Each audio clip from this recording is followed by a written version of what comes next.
to Walmart to get some blueberries, and guess what the prices of blueberries are. Yo, the game is messed up right now. It's one thing to pay all this money for the gas, but Angus Franks, $8.19 a pack? That's like, yo, there's only 8 francs in there. It's an evil world we live in, y'all. An evil world. Nah. Can I show you something that absolutely is blowing my mind right now? I have 2 1/4 pounds of ground beef at Walmart. Look at this price.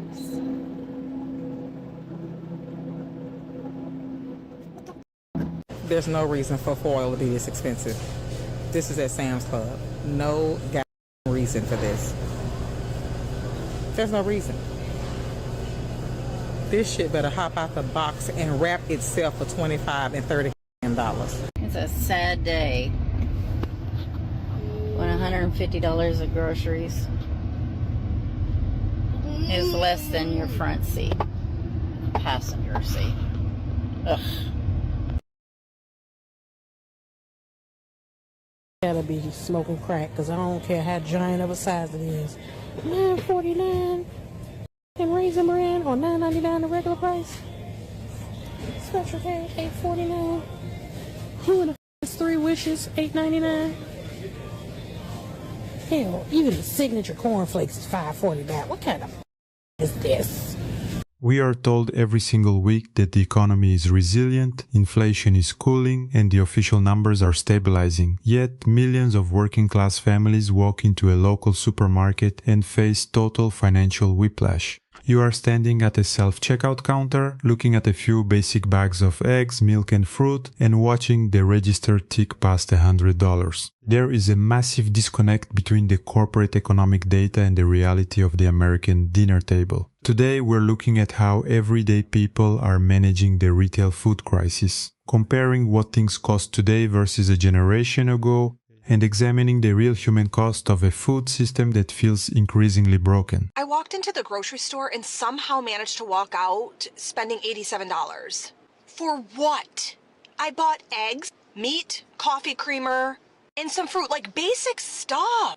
Yeah, Kroger. Basic normal food is like luxury right now. I don't understand it. Worst part of it all is I feel like I leave, and I bought nothing. I swear every time I check out, I just stand in silence, like processing the damage. I think a signal of the state of the economy is the level of guilt and shame and just financial incompetence you feel when all you really just did was spend money on food.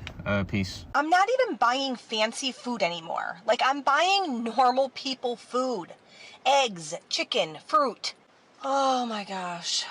And somehow it still feels like I'm being financially irresponsible. Groceries are absolutely killing me in our household budget. I just went to pick up a few things. This chicken, it's not even that much chicken. Avocado was $2.97. Now this is a really big ass avocado. I'll give it that, but like one avocado. Some peppers, tomatoes. Now these are really cute. Look how cute they are. Do you see how cute? $6.99. Some turkey, because that's like all my daughter will eat. $8.67. What the hell? I can't even. $10 on a bag of grapes. $10. I know you're thinking, like, just don't buy the grapes, which I could not buy the grapes. But it's like the one fruit my kids will eat. $10 on freaking grapes. Y'all, look at these prices to these teas. Almost $6 for barely any herbs that are in these tea bags. Like, these are like $4 something. They went up a whole $1. Like, be so for real. Yogi is still under $5, but still, this is ridiculous for some tea. Does anybody else just get pissed off when they go to the grocery store now? I feel like everything there is ridiculously overpriced. I just paid $6.99 for a bag of chips that was filled a quarter way with chips and 75% air. I don't know about you, but our struggle meals are becoming a daily meal and a daily struggle. I had the thought tonight that one of our struggle meals, that was usually pretty, inexpensive, filling, all of that, has gone up like $10. Hamburger gravy and mashed potatoes. What's your go-to struggle meal? Because this mom is looking for some ideas. The economy is so bad that you think you're bad with money, but all you did was buy food. Like a necessity that you need, that your family needs. And it's not like I'm getting luxury items like, I don't know, caviar or anything like that. We're just buying yogurt, eggs, bread, stuff like that. Things that you need to sustain the lives in your household. And minimum for one bag of groceries is like $50. And then you end up getting like, say, 4 bags of groceries, but you spent $200. So it's at least $50 a bag just for 4 bags of groceries. I mean, this doesn't seem real. Like, what is even happening right now? Well. Walmart up to the old tricks again. Take a look at what they did to the bread. Used to be $1 last week. I didn't go shopping this week until it's Monday. I didn't go shopping on the weekend. But wait till you see the price of the bread now. Thanks a lot. Now it's $1.62. So it's 62% more than it was last week. Is this what's happening to your Walmart? Because like 62%, I thought inflation was like 4%. I'm at the grocery store, and if you can, grow your own tomatoes, because check this out. So we're $4.99 a pound, so it's either $5 for one of these or $2.50 for one of these. Like, that's actually insane. Even Romas are $3.49 a pound. And it's only going to get worse. These companies think that they're slick and that they can pull some fast ones on us because they think we won't notice. So I recently bought a box of protein Honey Nut Cheerios, okay? It's the large size box. This is a regular box of Honey Nut Cheerios. They are, for all intents and purposes, the same size. Now, they are different weights. The regular Honey Nut Cheerios is 10.8 ounces. The large size protein Honey Nut Cheerios is 11.2 ounces. So, just in case anybody asks you, according to big food companies, the difference between a regular size box of cereal and a large size box of cereal is roughly 0.4 ounces. So, I hate it here. I'm not to sound like your local 89-year-old, but when did it become that you have to decide between your car payment and marinara sauce? Since when is tomato and seasoning worth double digits? I hear it's 11. And then hold on, because it's either a concert ticket or feeding your family pasta. $4. This can feed you, your loved ones, as well as your hated ones for an entire month. Should World War III come, you'll find this in my bomb shelter. Ow, just hit my head. Like, don't get me wrong, I will be purchasing this, but begrudgingly. Holy shit. Publix, have you lost your mind? Since when did the cheap chuck roast cost $45.13? And look at this, iRound. Y'all lost your damn minds. Look at that. Shit. Guys, I'm right here at Walmart right now, and I really can't make this shit up. I'm right here with my cat. Wanna meet him? Hey, babe. Anyways, guys, I really can't make this shit up. Milk now, it's $10 a gallon at Walmart. $10 a gallon milk, guys. That's your new upcoming prices with the gas prices going up. It's only gonna get worse. Prepare for $20 a gallon. I weigh this 5-pound bag of potatoes to see if it's actually 5 pounds. 3.15. Wow. So this is at Walmart. We'll try this one. Maybe this is 5 pounds.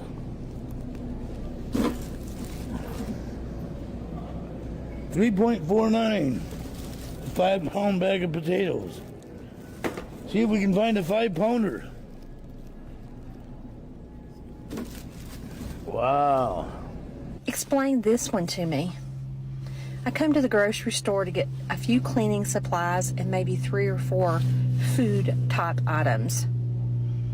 I walk out of the store and my whole cost is $115. How can we make it, folks? How can we make it? A little small container of blueberries, which are an excellent food source and a great antioxidant. A little small container was $7.99. I don't know how we're going to make it.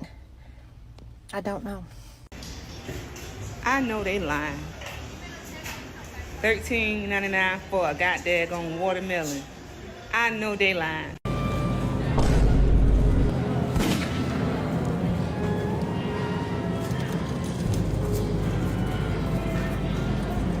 My God, I know gas and everything went up and food and everything, but my God, Publix, 4 limes for $3? Like, 4 of these for $3? I don't want it. Sitting in the Stop and Shop parking lot waiting for my groceries to come out. My grocery bill is $200. And in that $200, I did not get one thing that I could cook for dinner this week. So think granola bars, eggs I needed for breakfast, bagels, basic things, butter, beverages, coffee, creamer, things like that. So nowhere in here did I get meat or even a carb that I could cook for dinner. So I'm finding it hard to believe that buying food from the grocery store is actually cheaper and saving you money as opposed to eating out every night. Because if I go in there and I buy, let's say, chicken cutlets, so I buy the chicken, 2 packs of chicken, I buy, I don't know, maybe I don't have breadcrumbs. Maybe I need a side with that, right? I need broccoli or a vegetable and maybe rice or something like that. And then I spend all the time to cook it. How am I saving money? I'm finding it hard to believe that I am actually saving any money. Forget about if I wanted to cook something that's, a little bit more extreme or extravagant. Maybe I want to make a pasta with a pink sauce with meat or steak. How am I saving money? I could go and find deals in the neighborhood and eat for less than I can if I go into that grocery store and buy the ingredients and go home and cook them myself, and I don't have to actually cook it. So the argument that eating home is saving money is no longer making sense to me. It's actually wild to me that billionaires can make more money in one day than most people in Michigan will see in their entire lifetime. And we're all just supposed to act normal about that. Most of my friends here are living paycheck to paycheck, putting groceries on credit cards, delaying medical care, not getting medical care at all, and hoping and praying their car doesn't make a weird noise. Because in Michigan, you need that car to get to work. And then you also need gas, insurance, repairs. All that eats up half the paycheck you were driving there to earn. I don't know how anyone looks at this and says the system is working. It's working beautifully for the billionaires, just not for us. So let's talk about food inflation. Now, when the war started, I told you guys it would probably take 3 or 4 months. We would start seeing food inflation rise in the United States, and it's going to get pretty significantly worse as this goes on. But we started seeing it in April, the first signs of it, as food inflation in April was 3.2% year over year. But then this report came out. U.S. producer prices post biggest gain in 4 years in April, 6%. Important to note that this current food inflation we're experiencing is mostly fuel, diesel price driven. Where it's really going to take off is when fuel prices are high and we start seeing the impacts of fertilizer shortages and expensive fertilizer. Because that's when food gets expensive regardless of fuel prices. When those two things combine, you start seeing food inflation like we saw in 2022, which reached 11%. Could we see that again? I mean, it's absolutely possible. I don't know that we will. The longer this goes on, the more likely it will happen. Thanks. So my mom just passed away 2 days ago, and I'm having to go through records in order to get stuff for her death certificate. And if you didn't know this, I'm from Louisiana. I'm from New Orleans. And when Katrina had hit, I think FEMA had asked people to save their receipts in order to receive a reimbursement. So my grandmother, who's a very diligent record keeper, kept her receipts from grocery stores in 2005. So this is from September 2nd, 2005. This is the price of groceries back then. So 1 gallon of orange juice was $1.39. Mayonnaise was $2.59. Hot dog buns were $2.09. A 6-pack of Coke was $1.38. A can of chili was 99 cents. Or, no, I'm sorry. You could get 4 cans of chili for 99 cents. One thing of chips, so Lay's, like a big bag, I'm assuming, is $1.67. Instant grits were $2.45. A pack of buns, hamburger buns, was 89 cents. I feel like I'm talking about this like it's the early 1900s, but it's crazy to see how much the pricing of food has gone up since then. Like, and there's a few other receipts here, so if I find something else interesting, I'll keep you guys updated. I was just listening to the inflation report that was just released today. Y'all, we're going to have to start gardening and growing our own food. Like, I don't know what to say. The price of tomatoes, the inflation has gone up 50% in the last year. That is wild. And the inflation is going to increase in food, especially with the war that's happening in the Middle East. In the next 6 to 12 months, we're going to see a huge increase, and we haven't seen it yet because we still have crops that haven't been planted, and those prices still need to trickle down, those costs, especially in the U.S. Things like tomatoes, potatoes, lettuce, broccoli, peppers, all that requires a lot of fertilization, and we're going to see prices increase in that. But luckily, these are things that we can grow in our own backyard. Like, those are all things that I have in my backyard right now. And if you don't have a backyard, like, this is the perfect opportunity to work within your community, find out who does and who you can work with, have to start relying more and more on those ecosystems within our community so that we're not having to pay an arm and a leg for this man-made crisis. There's so many people here on TikTok that are just learning along. I'm one of those. I'm making friends with gardeners all across the country, learning tips. I'm trying new produce. So it's just something that we are going to have to adapt to in this crazy, unpredictable country of ours. What we are seeing isn't just standard inflation. It is a fundamental shift in how people view basic survival in this country. When a regular working class family has to treat fresh fruit, meat, and basic pantry items like a luxury expense, something is deeply broken. Big food corporations and multi-billion-dollar grocery chains like Walmart, Kroger, and Publix are pulling in record revenues while squeezing consumer packaging down to fractions of an ounce. People are genuinely starting to feel a sense of guilt and shame just for buying the food they need to keep their families alive. When cooking basic meals at home begins to cost nearly the same as eating out, the traditional math of American household budgeting completely breaks down. How much has your weekly grocery bill changed over the last couple of years, and what items have you completely stopped buying just to stay under budget? Let me know down in the comments below. Thanks for watching. I'll see you in the next one. Take care.